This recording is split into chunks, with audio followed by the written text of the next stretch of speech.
See, Virat Kohli is a once in a lifetime cricketer. Like Jhulan is, like Mithali is, and I think Virat Kohli for the men's cricket is once in a lifetime player.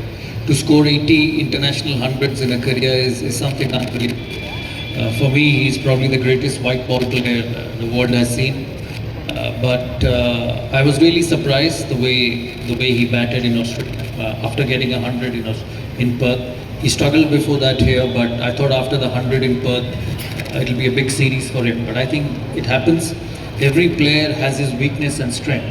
There's no player in the world who will not have that. It's how you adapt your weaknesses as you play great bowlers over the period of time.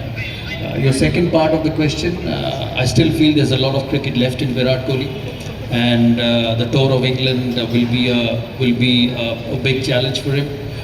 I'm not too worried about his form in the Champions Trophy because, as I said, he's probably the best white ball player the world has seen for a long period of time, and he will score runs in this tournament in Indian conditions. And I think India is one of the contenders for the Champions Trophy, especially after the performances in the 50 overs and the T20 World Cup.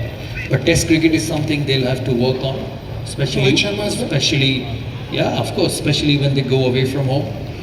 Rohit Sharma in white ball cricket is phenomenal, and you will see a different Rohit Sharma once the Champions Trophy starts.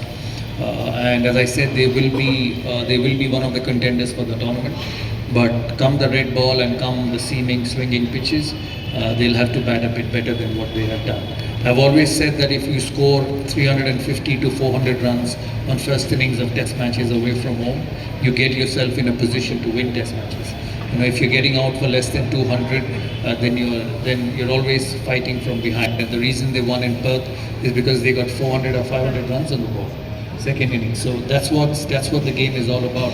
The bowlers win you matches, especially when you have someone like Bumrah. Mohammad Shami is fit. I'm so happy to see him fit because I think he's probably the best after Bumrah. Yeah, absolutely. Why not? And as I said, he's as good as anybody in the world. So Shami and Bumrah bowling at two ends is different than Bumrah bowling from one end. So as much as Shami is important for Bumrah is important for Shami because they keep pressure on both ends in Test cricket where you have to bowl 20-25 overs.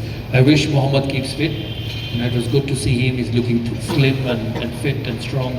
I know he'll be a bit nervous because he's playing cricket after a long time, especially with a knee injury. But the good thing is that he bowled a lot for Bengal in the domestic cricket, which is going to help him in the games to come. And as I said, he'll be a contender for this tournament. Come England in July, they'll have to really work hard to play well there because the conditions are different. Extra time. Extra time.